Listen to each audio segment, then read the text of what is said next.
Hello. Hello. Lady table. Yes. Well, our readers are aspiring actors, and for new shows like Daybreak, we're always curious about hearing what the audition process is like and how it's compared to your past auditions. So what was the audition process like for Daybreak, and then what is your worst audition horror story? Well, I actually just told this audition story on the other table because it's crazy. This is very different than any audition I've ever had, and I live in New York full time, and they were auditioning in LA. So when that happens, you have to put yourself on tape. And the character that I play is the witch, and she is very unlike anything I'd ever read. And I was a little nervous about knowing how to play it. And when that happens, I try to find an action that I feel like the character would be doing. And I happened to be eating pistachios at the time, and I was like, this woman is hungry.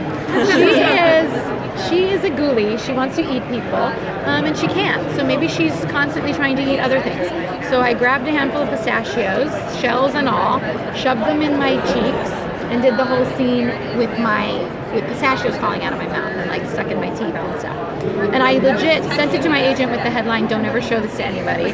And then 3 days later, they called with the offer to do it. So there was no callback, there was no test, there was no meeting of anybody. It was just like, they were like, you went for it and do it. So it's definitely the fastest and most ridiculous audition I've ever had, and did not feel like it was going to pan out.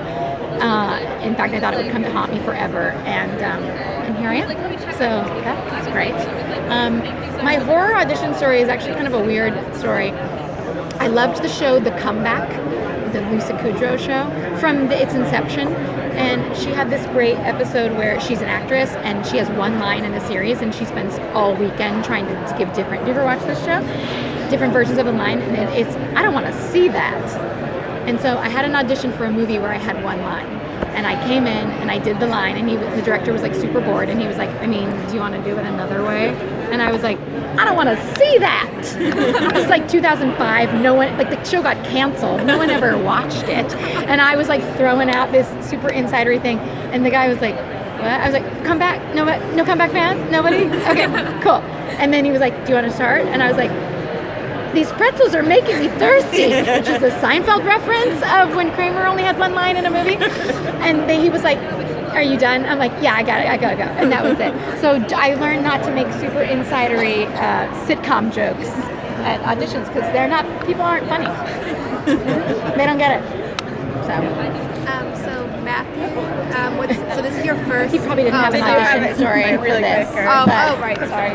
No, I didn't. Yeah, he didn't audition. Yeah. So. Do you have a worst horror story? God, I have.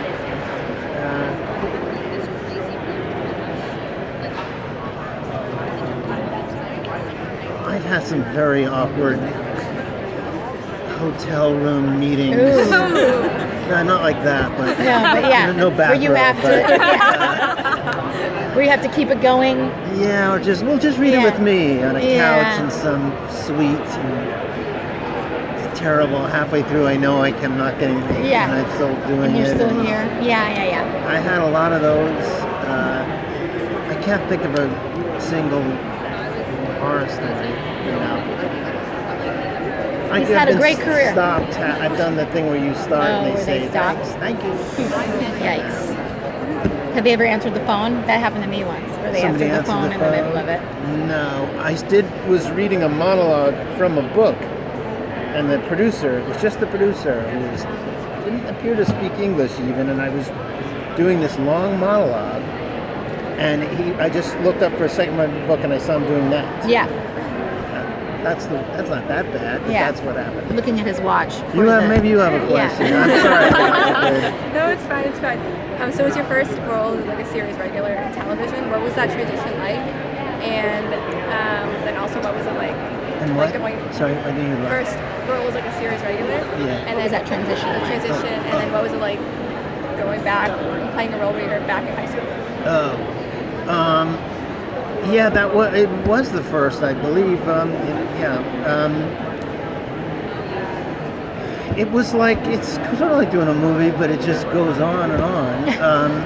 And The endorsement for television. It's like a movie, but it goes on and on. well, I mean, the experience of shooting it is that you don't go home and you go. I don't know how to explain it, but Well, we were also on location. It's even a different animal to be away from home when you're filming something yeah, too. so we're in New Mexico, and but it's very nice to have already know your character and everything, and get to just keep doing it and not have to start fresh all the time. So I think it's a very nice idea to do a part that continues. And the back in high school thing, it didn't feel like I was back in high. It just was a part. I don't know how to explain it, but it did not feel like I'm back in high school. I was a principal in a school. I don't remember high school. I remember doing Ferris Bueller, which I guess is what you mean, but it didn't seem related to it to me. What was the most challenging aspect of filming? Wind. Yeah, I was going to say Albuquerque. Dust I and think wind. it was dusty, windy. It was cold. It's a desert, but it's cold. It snows. It was. I think it was elements for sure. We had a great team out there. It's an amazing crew of people. Yes. But we had to do a lot of stuff we're inside for the school or And a beautiful, huge soundstage. It's very. Albuquerque has become very high tech. I mean, it was like making a movie in a big Hollywood studio. There's no feeling of Second City or anything like that at all. Very, very sophisticated. But I definitely think the challenge would have been his wind and things like that. Yeah. Is there a specific scene that you're excited for the audience to see? Scene? I do have a couple. One of my favorite parts about the show is that I have this really lovely relationship with Angelica, played by Allie Lind, and she's 12, and we formed this special bond because I'm a biology teacher and she's basically a prodigy, and we save the world together, and so there are some scenes of us becoming a partnership, and one in particular where even when I read the script I thought, oh, this is going into a genre thing that's sort of like a trope, and then they flip it on its head and it becomes sort of a beautiful, somewhat feminist like manifesto of these two women who are grasping to each other and learning to be themselves and not have to be a certain way anymore, and the apocalypse somehow has afforded that opportunity to them where they don't have to fit into any sort of societal mold. So there are a couple scenes of that I'm really excited about, and then later on in the season I have an episode, we each get one that tells the story from our own perspective, and so episode 7 is where I get to tell my story, which gets to say some stuff.